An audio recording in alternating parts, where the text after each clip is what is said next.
Big Money Gilbert's down there.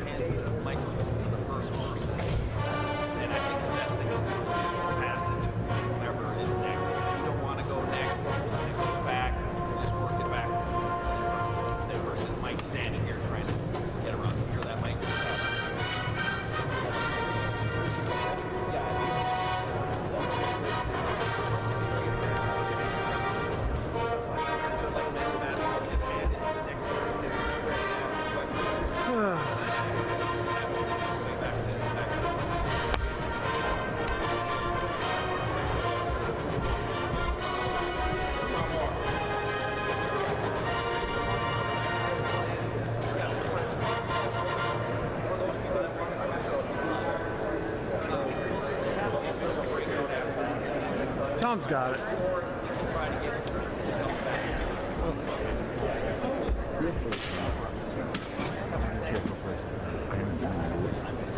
Tom's got it under control.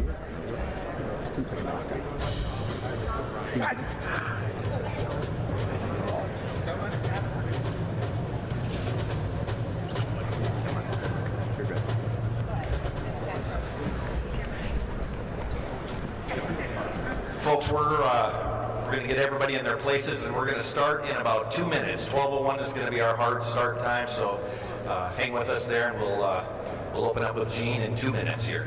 2 minutes? 2 minutes, please. I'm going to stand up here for 2 minutes? No. That's 2 minutes. Hi, Tom. How's your family?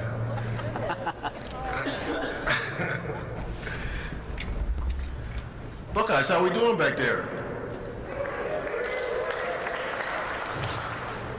I got another 90 seconds.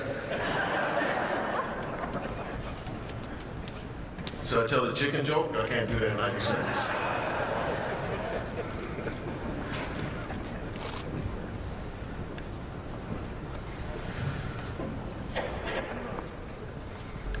Oh boy, am I gonna miss you idiots. Oh my God.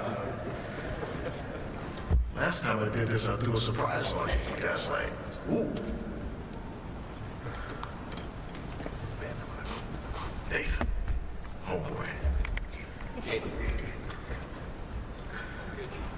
Good to go? Well, let me first thank all of you for being here. Appreciate it. I want to offer congratulations to President Carter and everyone that participated in the search. In Ross, the President has found an experienced and seasoned leader. Ross's experience and understanding of the collegiate landscape will be invaluable to Buckeye Nation as we navigate the changes that are in place and those that are in front of us. Ross and I have known each other for many, many years, and he served with one of my best friends at UCLA, Dan Guerrero, who was the athletic director there. So Ross has really been with some outstanding people. It will be a joy to work with Ross over my last 5 months to ensure a smooth and seamless transition. He's a fast learner and will quickly learn what it means to be a Buckeye. I want to welcome Sonia, Peyton, and Paxton to the Buckeye family, and there will be many remarkable experiences that you will enjoy. So thank you for coming here. Where you guys at? Oh, there you are. Welcome to the hood.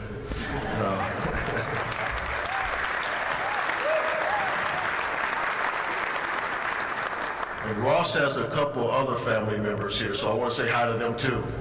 Welcome. Welcome to all of you. Today is a great day for Ohio State, the Department of Athletics, as we welcome this new leader. Ross inherits a department that is as strong as ever. We have great coaches, great support staff, and student athletes that we serve are phenomenal. They're the best of the best. We're positioned for increased success both now and well into the future. I've said this job has been the professional opportunity of a lifetime, and it has been.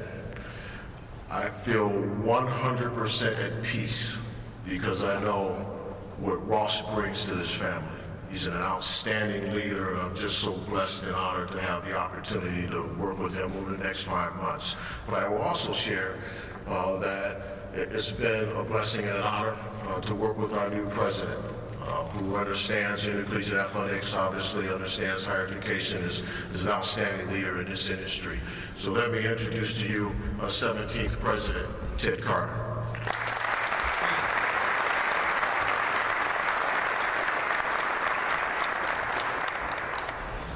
Wow, what a great day.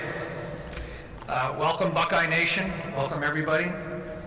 As Gene Smith said, today is a great day for the Ohio State University. It's a great day for our student athletes. It's a great day for our coaches. It's a great day for the Big Ten. And quite frankly, it's a great day for all of collegiate athletics. I want to say a special thank you to Gene Smith, 19 years of service to this great university. 19 years.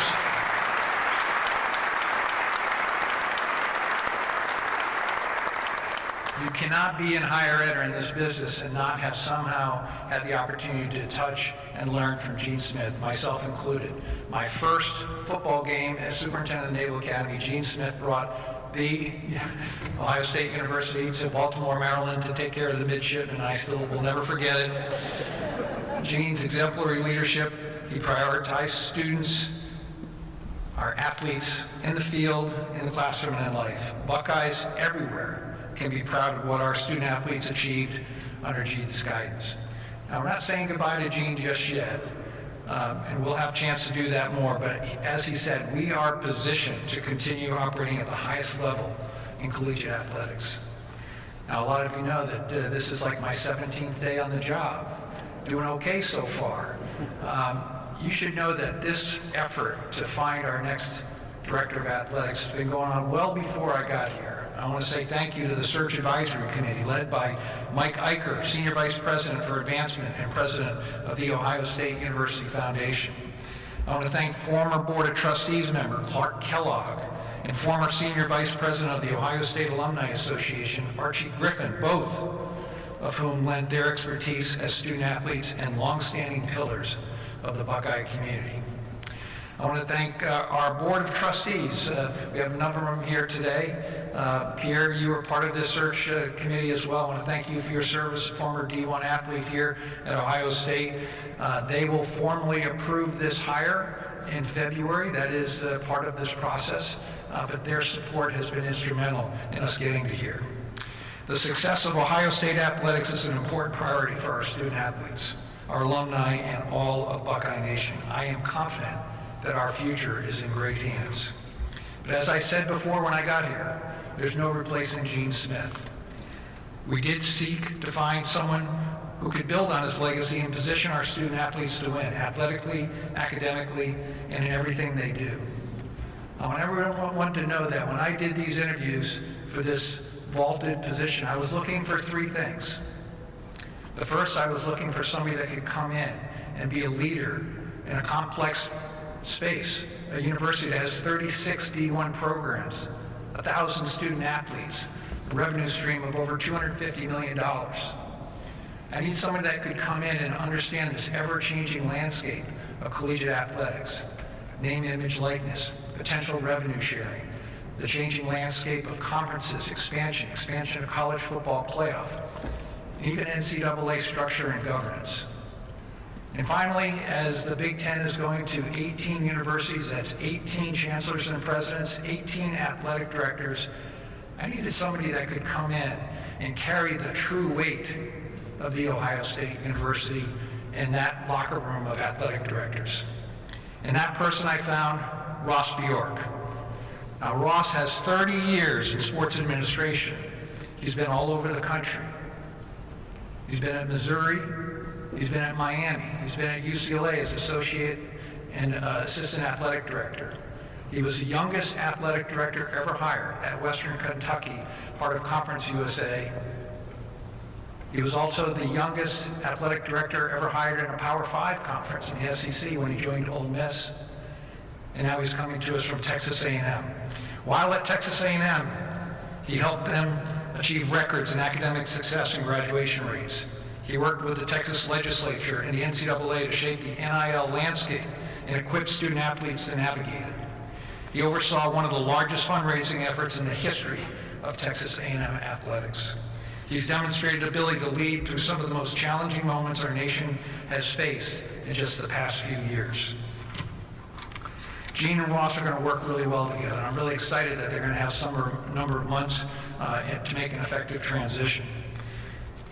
And as you can see, with so many family members here from Ross, many of whom have really strong Ohio connections. What a thrill to have his mom, Linda, who grew up on a farm right near Findlay and has always enjoyed the Buckeyes and was a fan favorite of the best damn band in the land, to Biddle. Welcome to Linda Bjork and your entire Bjork family. I think there's about 35 of you here, so welcome.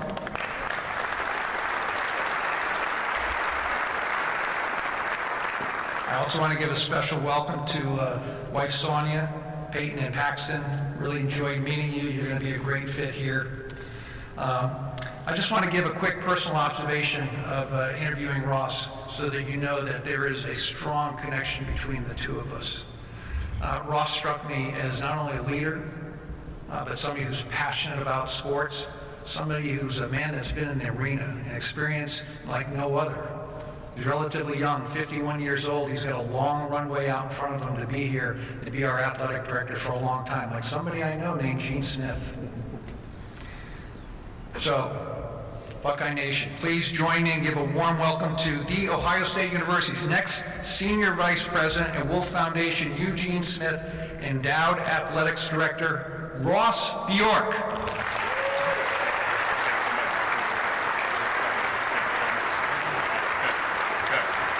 Thank you very much. Thank you. I'm going to get a little technology going here. OH. All right. Greetings, Buckeyes. Thank you, President Carter, for those very kind words and your introduction, your support, and your leadership through this process. I think I'm his very first hire here at Ohio State. So the goal will be not to mess it up, for sure, but I'm really excited to join your team and join The Ohio State University. You have my pledge that I will work hard every single day for the Buckeyes, especially our student athletes, to make sure that we provide the best athletic and academic experience possible while adhering to the Buckeye core values and fulfilling the mission of this great university. Okay, some people just stood up when I got introduced, but we need to stand up for Gene Smith. The entire audience needs to give Gene Smith a standing ovation. Absolutely, absolutely.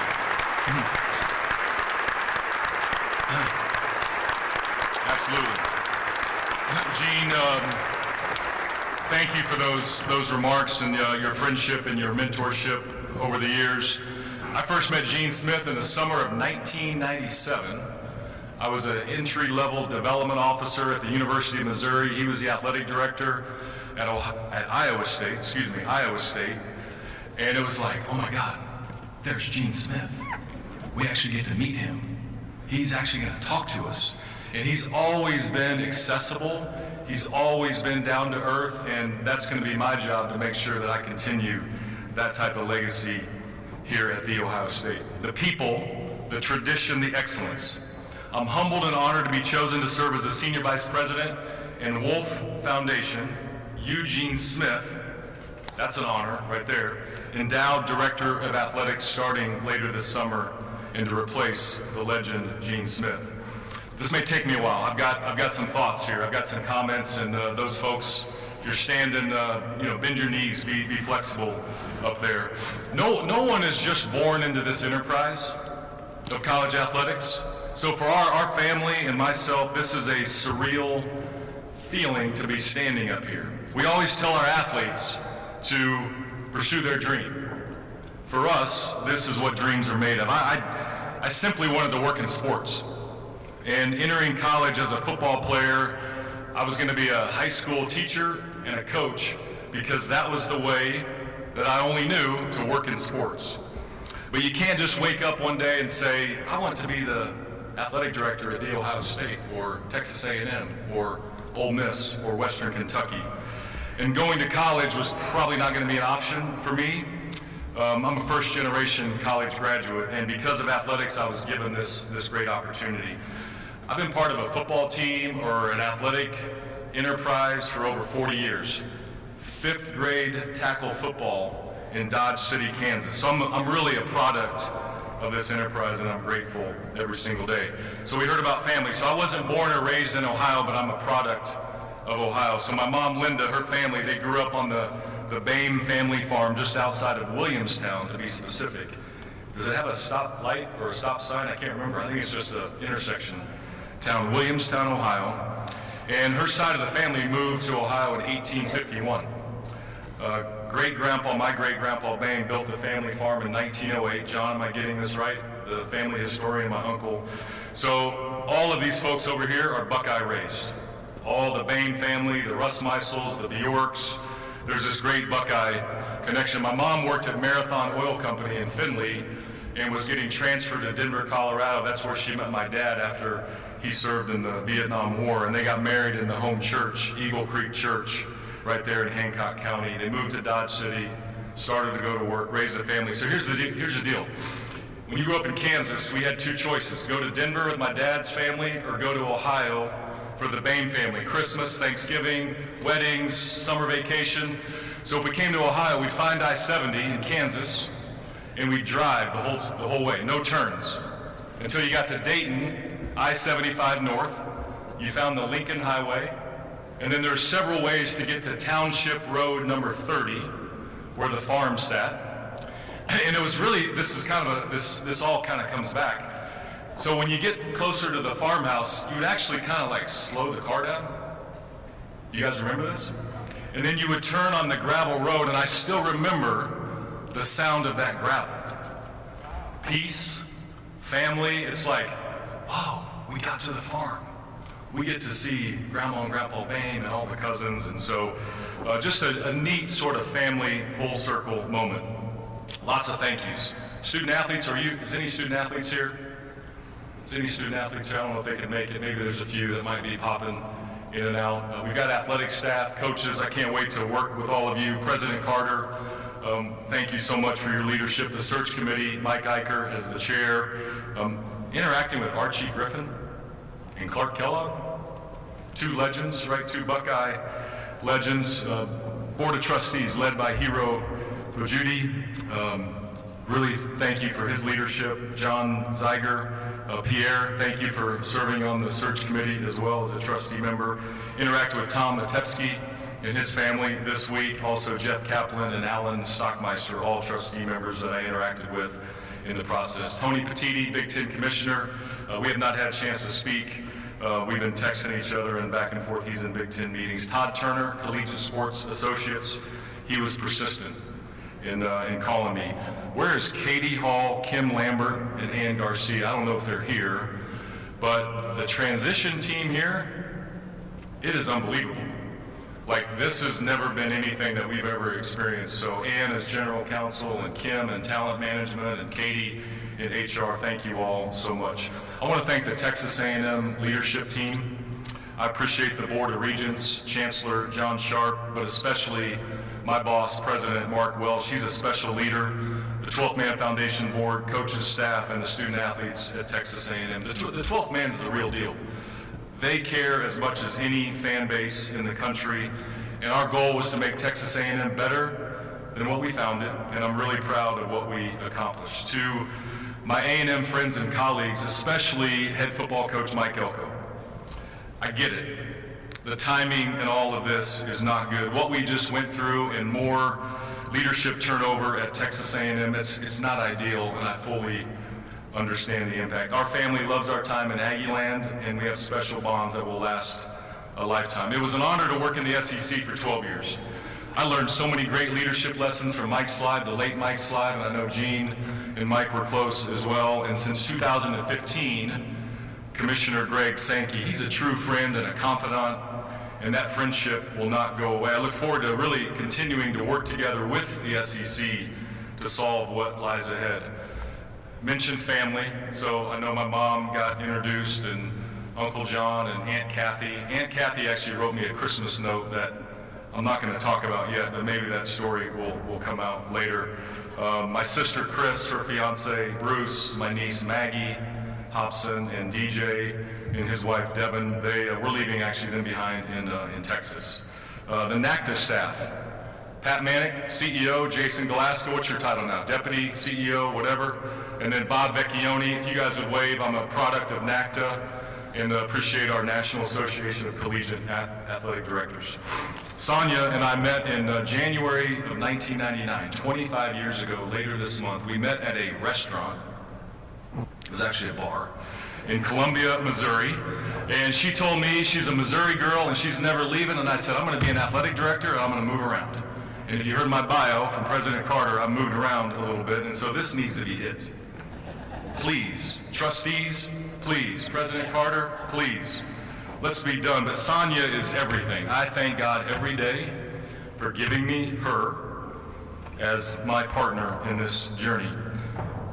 Peyton, I try not to cry, okay? Peyton's a senior in high school, A&M Consolidated High School, a football player, first team all-district. His team made the Elite Eight of the Texas high school playoffs. He just signed to play football at Tarleton State in Stephenville, Texas. We actually have his official visit this weekend there in Stephenville. He's a slot receiver. He loves the game. He studies. He works. He focuses on the game.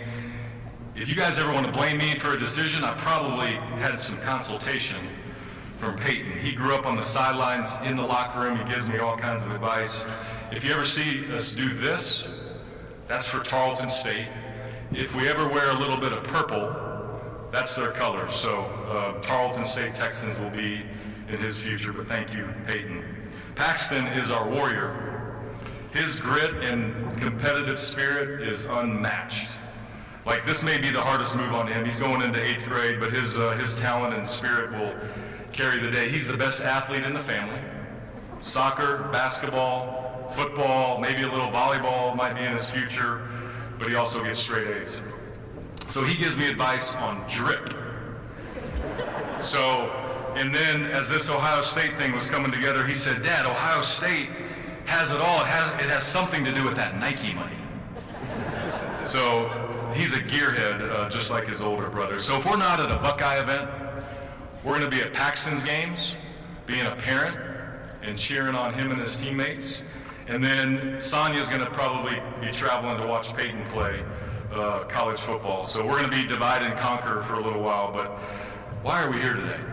This goes down as one of those trips that's really unexpected. It's part of the Bjork family journey that we didn't see coming, and as Sonia and I really kept looking at it, we really took a lot of deep prayers, profound reflection on what is this really all about, and we kept coming back to this analysis. The bus for Ohio State athletics only stops maybe once, if any, and we can't control that bus schedule. We can't control when it pulls over, and so the timing may not be ideal, but the stop is ideal for family and for family history. And if one move could be surrounded by all of this, this was it. Plus my mom, Linda, if I would have told her 6 months from now, yeah, Ohio State called, and I would have been disowned from the family. So my mom made this come through. But why else Ohio State? Compete at the highest level. Be a leader in intercollegiate athletics in the future of all of this. Right? Embrace high expectations. That's why we looked at this. The broad spectrum of responsibilities is not just athletics. You're a leader in this community in a meaningful way, and it's more than just athletics. I respect Gene so much. I'll revere the honor of following him and then live in a great city like Columbus. So at the end of the analysis, the Ohio State University led us to here. So what does an athletic director actually do? Does anybody really know what an AD actually does? I think my kids think I give speeches and watch games. And it's a lot of that as well. But here's what I think an AD should do or can do to be successful. Drive the everyday culture. Develop your coaches and your staff to their full potential. Be involved in external relations and resource acquisition, all of it, from NIL to capital fundraising, resource acquisition. Student-athlete well-being and life after sport. There is a future after sport, and we need to make sure we keep that in mind. And then we have to be teachers and educators. We don't have professors behind our name or PhDs necessarily, but we can teach and educate our young leaders. The vision for OSU athletics under our leadership: maintain but enhance the culture in the department, innovate but grow upon what Gene has established, showcase and enhance the student-athlete experience. Maintain but grow the academic profile if that's even possible. Essentially, don't mess that piece of it up.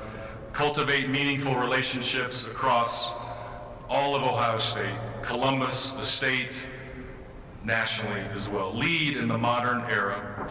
Be not afraid. Embrace high expectations. Win at the highest level. I get it. I know what we say, the school up north. I totally will get it, and every single day we will be ready and prepared. Integrity, education, people, excellence, respect, innovation, community, tradition. I don't have to bring any core values to this job. They're already well established. There are two things that we can control as an athletic staff: our attitude and our effort. How we think and how hard we work will carry the day. It's very simple. Nothing will work unless we do for the Ohio State Athletics. I always say that athletics is not the most important thing on a campus. It's not even close. And think about here at the Ohio State. But we're the most visible. And really here, this is a public trust. This program belongs to the people of the state of Ohio. And with that comes great responsibility to do it the right way, no shortcuts, period. So I look forward to working with our athletic staff, our coaches. I told the coaches a few minutes ago that we have a get-to job. We get to come to work every single day to serve our student athletes, and they are the beginning and the end. Lastly, I'm going to hit on the future of college sports. I've been talking way too long, and my kids are like, "What are you talking about, Dad? Get off the stage." Here's what we have to do. Based on my experience and based on where we are today, here's some bullet points. We must create a model that intersects sports and the academy, the education academy. We need a model that looks after each individual sport, our athletes, our recruiting calendars, and fair competition. We need to chart a new course for the financial arrangement, the financial agreement between the athlete and the institution.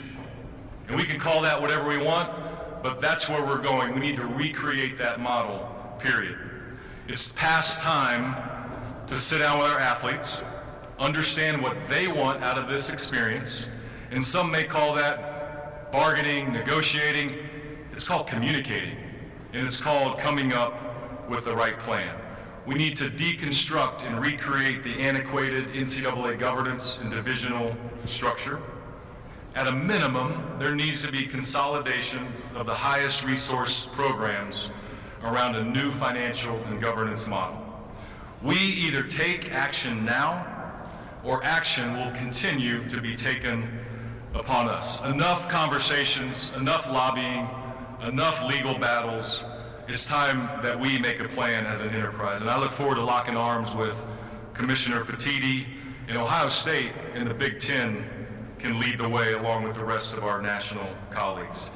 At the end of the day, in this enterprise, if we take down our barriers, our silos, and get stuff done, like we can figure this out.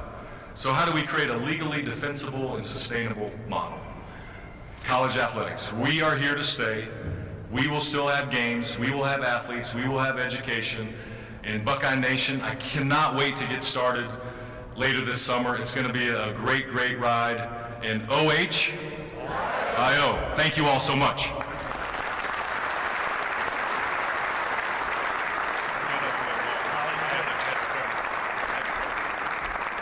All right, we're going to open up the Q&A portion of this press conference. We're going to go about 12 to 15 minutes with President Carter. First of all, if someone over here on the left side could raise their hand, we'll get going on the left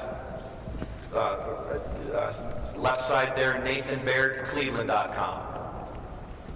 A little more detail as to when you became involved, I guess, in the interview process and what, I guess, separated Ross from the other finalists. Yeah, so some of you couldn't maybe heard that question. When did I get involved in the interview process? And maybe some more detail on what separated Ross from some of the other candidates. Obviously, I've been the University of Nebraska Assistant President until 31 December. I was in communication with Dr. Peter Moeller as acting. I was kept informed of how the search advisory committee was being put together. I didn't have direct involvement in that. They were often doing their job, so that allowed me to continue that effort. But from the day I started here on January 1st, I was deeply involved in the search, all the way to some of the final interviews and then another level of final interviews. Simply stated, I think I just need to say what Ross said to tell you how he separated himself from the rest of the candidates. He struck me as somebody that has the values here at Ohio State: integrity, passion, care for our students. And as I went before in my earlier comments, I was looking for those 3 criteria, and I measured those against all of the candidates, and he was by far the leader. It wasn't, we had good candidates. I mean, we had a really wide range of candidates, as you might imagine, interested in this job. But Ross was a clear winner in that discussion. Okay, we'll move over to the right. Bill Rabinowitz, Columbus Dispatch. President Carter, building on that question, was Ross the clear recommendation of the search committee? And this is obviously your first major hire. Why do it so quickly? Yeah, so a couple of points here to be made. First, the search advisory committee doesn't give me a ranking. So they just give me finalists, and then it's up to me to figure out at that point. And of course, I did some consultation, a lot of back checking. And then if it looks like it's a little bit rushed, it's actually not. I want to be respectful for any of those that interviewed. If they happen to be sitting ADs, for those institutions to have a chance to go ahead and backfill those jobs. I also want to make sure that whoever we selected had some really good overlap time with Gene Smith to be ready to come in here and go to work. Over here to the left, Doug LeMaurice, Kings of Columbus. President Carter, I think you mentioned that you wanted an AD who could sort of carry the weight of Ohio State in the Big Ten and nationally. What is your general philosophy on Ohio State wanting to exert its power in discussions in the conference nationally versus when you want to be collaborative and work together as one of 18? What's your philosophy on that? Well, first of all, as you may know, in the Big Ten, we have a council of chancellors and presidents, and everybody has equal weight. And that's the voting body within the Big Ten. The ADs certainly have, influence. And I think the thing I would tell you first and foremost is I'm looking for alignment. Not only what I bring into that council of chancellors and presidents, but how we are aligned together with the athletic director, with the coaches, with all of our sports programs. I mean, as you all know, we are unique. 36 Division I programs. I mean, there's only a couple in the country that are even close to that, Stanford and, quite honestly, Navy. And there's an extra level of responsibility as this landscape is changing, to be able to maintain that, be competitive, take the care of our student athletes as Gene Smith has done with his Circle of Care and some of the programs, the Institute of Leadership he's created. I know that Ross is going to continue on with not only that legacy, but in the room with everybody and all the different universities, some universities should have a little bit of different weight. And this is not trying to be bigger than somebody else, but this university has been at the top of performance across all of our sports, all of our programs compared to our peers. And we won't necessarily have a bigger voice in there, but our voice should matter. Over to the right, Joe Nugent, WCMH TV. Hi, Ted. We're at a time where there's 2 major conferences in college sports. How much of his experience in the SEC for more than a decade played a role in the hire? Well, I would, when you take a full look at the full spectrum, I mean, Ross talked about 40 years as a student athlete himself, but 30 years in, athletic director administration. That alone was impressive. I mean, he was in, ACC, Pac-12, the SEC, Conference USA, now the Big Ten. To have the amount of experience that he had in the SEC, and after I had a personal talk with Commissioner Sankey myself, as well as his president at Texas A&M, there was no doubt in my mind that Ross would have had a long career at Texas A&M and continued to be a leader in the SEC. And yes, that did make him attractive for this job. Back over to the left, Dan Hope, 11 Warriors. Ted, Ross just talked about how the NCAA needs to relook at its model and restructure. What is maybe your opinion, your stance on what the NCAA should do to restructure in a way that makes more sense for the athletes in the bigger schools? Yeah, I wish I could come up here and just give you the answer and draw a wiring diagram for you. Obviously there's going to be a lot of discussion. I agree with Ross in that the time is coming very quickly.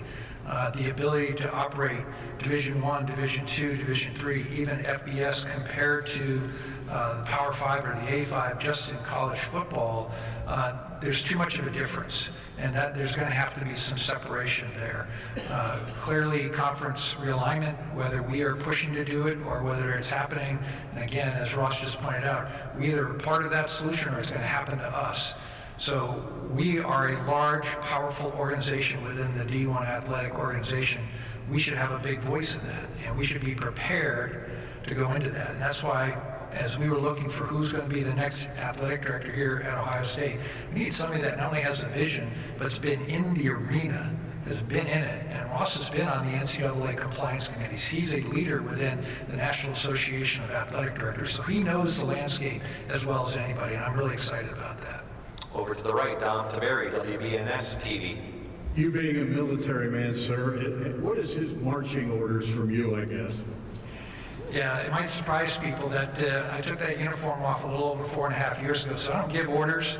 I didn't actually give that many orders when I was in uniform. That's not how it really works. You get people to buy into the program. People that will get to know me better will know that my leadership style is one of empowerment.